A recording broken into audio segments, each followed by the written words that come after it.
Hello learners, welcome back to my YouTube channel Rajasthan exam news.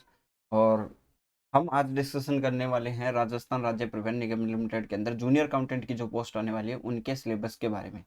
देखिए, बहुत important चीज़ें मैं आप लोगों के साथ शेयर करने वाला हूँ। देखिए, एक चीज़ तो ये नोट कर लीजिए कि रिजल्ट आ जाए लाइब्रेरियन ग्रेड थर्ड का, और रिजल्ट्स आने शुरू होंगे। आप लोगों को पता है उपेंद्र यादव की जो मीटिंग हुई थी मुख्यमंत्री के साथ, और बेसिक सी बात है कि सरकार को करना भी है ना? सरकार को करना भी है। अगर नहीं करेंगे तो आप लोगों को पता है क्या रिज़ल्ट होगा। तो उस हिसाब से उनको करना भी है, और वैकेंसीज़ इतनी दिनों में आई भी नहीं है इतनी। बीच में कोरोना का टाइम चला गया और वैकेंसीज़ इतनी ज़्यादा आई नहीं थी, ठीक है? तो उसकी वैकेंसी बची हुई है, वो भी आने वाली है। और आप लोगों को पता है कि 5200 पोस्ट पे जो है, ये जो रोडवेज है, राजस्थान राज्य परिवहन निगम लिमिटेड, इन्होंने स्वीकृति के लिए भेज दिया सरकार को, और सरकार स्वीकृत करेगी, आपको पता है। अब एक चीज़ ये सोचिए कि अगर आपको तैयारी करनी है, तो आपको शुरू कर देनी चाहिए। ये बेटर ऑप्शन होगा, आपके सोचने से और वीडियोज़ देखने से अच्छा होगा। क्यों? देखिए, आपने सोचा कि चलो मान लीजिए कि आपने राजस्थान जीके पढ़ा या मैथ पढ़ी, वो कहीं न कहीं काम पे आप आ जाएगी आपके। लेकिन आप लोगों की ये जो डिस्कस होती है कि सर वैकेंसी आएगी, नहीं आएगी, कब आएगी, इसका कोई भी मतलब नहीं निकलता। आपका वहाँ पे जो है ना, आपको क्वेश्चन सही करने होते हैं। अदरवाइज़ आपके चाहे कितने ही डाउट हो, वो कोई मायने नहीं रखते, कुछ भी मायने नहीं रखता। और मैं लिटरली बता रहा हूँ आप लोगों को कि मेहनत करिए, कोई फ़ायदा नहीं है। अगर आप लोगों ने एक वैकेंसी चुन ली है, तो वैकेंसी कन्फर्म आएगी, मेहनत कीजिए, सिलेक्शन होगा। टाइम नहीं मिलेगा, ठीक है? रीट में भी लोगों ने 2-2 3-3 साल तैयारी की, लेकिन लास्ट में ऐसा लगा कुछ ना कुछ रह गया, वो 10 क्वेश्चन सही हो जाते तो आपका सिलेक्शन हो जाता। वो सिचुएशन ना आए, इसलिए अभी से तैयारी कीजिए। मैं आपको सिलेबस डिस्कशन करने वाला हूँ।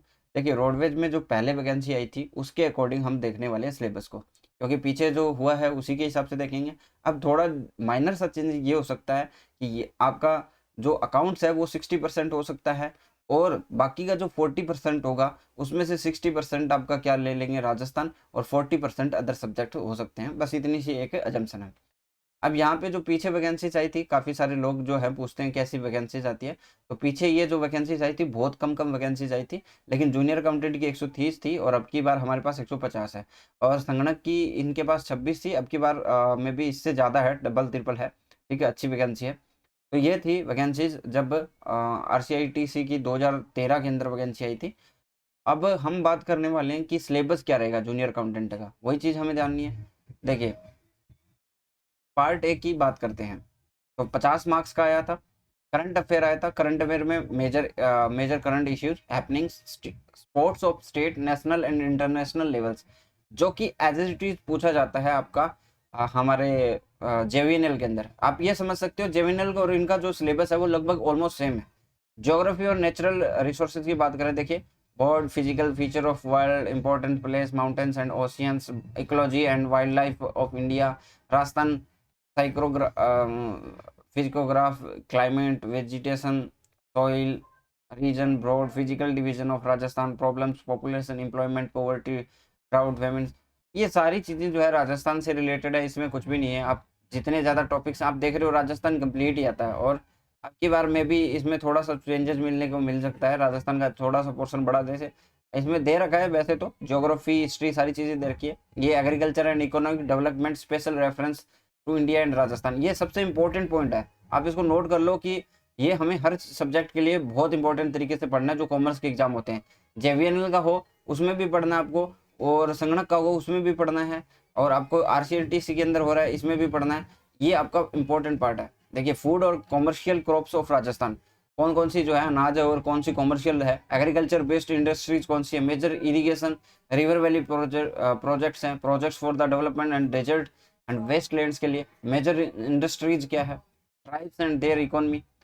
और फिर आ जाता है हिस्ट्री। हिस्ट्री के अंदर सारी चीज़ें पढ़ लेना, आपको मैं अलग अलग बताने वाला नहीं हूँ। मोजर मैन्यूमेंट है, लिटरली वर्क्स है, history, culture, tribes and there economy, ठीक है?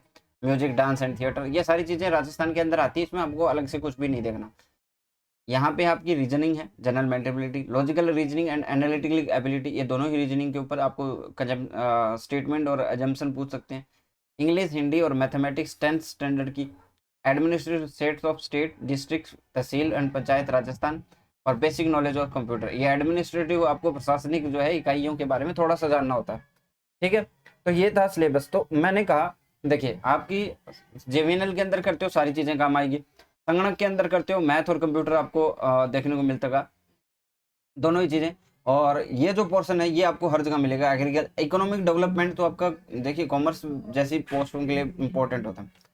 अब हम बात करते हैं मेन पार्ट की, जो आपका एक इम्पोर्टेंट पार्ट है जहां से आपको ज्यादा नंबर लेके आने पड़ते हैं। पार्ट बी, कितने मार्क्स का? 50 मार्क्स का। Level graduation level. क्या क्या पढ़ना है? ओ अकाउंटिंग, ऑडिटिंग एंड टैक्सेशन। इसमें टैक्सेशन पे आपको ज़्यादा फोकस नहीं करना, क्योंकि देखिए इसमें इतने सारे रूल्स हैं, आपको गलत होने के ज़्यादा चांसेस रहते हैं। ऐसे सब्जेक्ट्स पे उठाना है जिसमें आपके ज़्यादा मार्क्स आ सकते हैं, तो अभी इसके लिए इग्नोर करो। इसमें क्या क्या पूछा जाएगा? Basic 11th and 12th, accounting meaning, nature, functions, usefulness, type of accounting, accounting equation, GAAP यानी generally accepted accounting concepts, principles, general ledger, trial balance and preparation of final accounts, bank reconciliation statement, rectification of errors, depreciation accounting, basic principle relating to hire purchase and instalments, payment system, insurance claims, double entry system और computer application in accounting. आप लोगों को books के अलग से बताऊंगा और इसकी स्ट्रेटजी बताऊंगा, ठीक है? तो उसमें आपको मैं टॉपिक्स दिखा दूंगा कि कहाँ पे है और कैसे पढ़ना। ऑडिटिंग की बात करें, सबसे इंपॉर्टेंट पॉइंट और सबसे आसान, meaning, objective and planning and procedure, audit programme, working. इसको ऐसे पढ़ना जैसे एक वे में पढ़ते हैं ना, कि जैसे एक्चुअल में आपको ऑडिटिंग करने जाना है तब आपको सारा समझ में आ जाएगा, ठीक है? पेपर्स, टेस्ट चेकिंग, वैसे इसके नोट्स आपको मिल जाएंगे, मेरे पास अवेलेबल हैं, मैं आप लोगों के लिए अलग से डाल दूंगा। Routine checking, vouching, concept and procedure, rights, duties and liabilities auditors, post audit, ठीक है? Objective, scope, programme, cost audit, materials, labour overhead. फिर उसके बाद कॉस्टिंग के अंदर पढ़ना है मटेरियल कॉस्टिंग आपको पढ़नी है, लेबर कॉस्टिंग पढ़नी है, ओवरहेड कॉस्टिंग पढ़नी है, आउटपुट कॉस्टिंग पढ़नी है, जॉब कॉस्टिंग पढ़नी है, मार्जिनल कॉस्टिंग पढ़नी है, standard costing, budget and budgeting control. बहुत सिंपल सा सिलेबस है, कोई बड़ी चीज नहीं है कॉस्टिंग के अंदर, ये टॉपिक्स आपको इजीली समझ में आ जाएंगे। टैक्सेशन के अंदर एलिमेंट्री नॉलेज लेना है, अभी डायरेक्ट एंड इनडायरेक्ट, स्लैब वगैरह और रिबेट वगैरह 87 एक ही जो चलती है उनको भी थोड़ा सा देख लेना। इसमें देखिए इसमें कुछ भी नहीं दिया हुआ, टैक्सेशन के अंदर एक ही पॉइंट दिया हुआ, उनको पता है कि हम टैक्सेशन के अंदर कब पेपर करवा रहे हैं, उसका पेपर बनने के बाद क्या रेट्स रहती हैं, उसमें थोड़ी दिक्कत आती है, इसलिए इन्होंने सिंपल रखा है। Indian economics and business methods में basic feature of Indian economy, बढ़िया। इंडस्ट्रियल पॉलिसी ऑफ इंडिया, ठीक बात।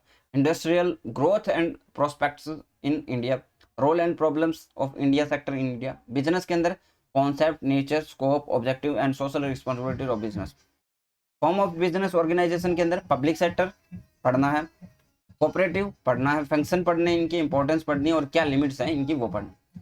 कंप्यूटर की बात करें तो कंप्यूटर में आपको पता है बहुत ही सिंपल चीजें पढ़नी है। Basic knowledge of public private scheme projects, ठीक है? इसमें आरटीआई एक्ट 2005 और रोड ट्रांसपोर्ट कॉर्पोरेशन एक्ट 1950 के 1-2 क्वेश्चन आ जाते हैं, तो वो थोड़ा सा देख लेना, ठीक है? स्वास्थ्य के लिए बस इतना ही। ये बहुत ही सिंपल सा सब्जेक्ट है और इसमें तैयारी करने में आपको ज़्यादा जोर भी नहीं आएगा, लेकिन आपको पार्ट कौन सा तैयार करना है? पार्ट बी तैयार करना है, क्योंकि पार्ट ए में सभी नंबर आ जाएंगे, आपके भी ठीक ठाक नंबर आ जाएंगे, इतना मुश्किल नहीं पूछता। लेकिन part B as a subject आपको थोड़ा सा तैयार करना पड़ेगा। और अभी आप जो स्टूडेंट सेट की तैयारी कर रहे हैं, जूनियर अकाउंटेंट की तैयारी कर रहे हैं, ठीक है, और जेविनल की तैयारी कर रहे हैं, उनके लिए एक आसान मौका है। और संगणक वालों के लिए संगणक 2 आ जाएंगी, है ना?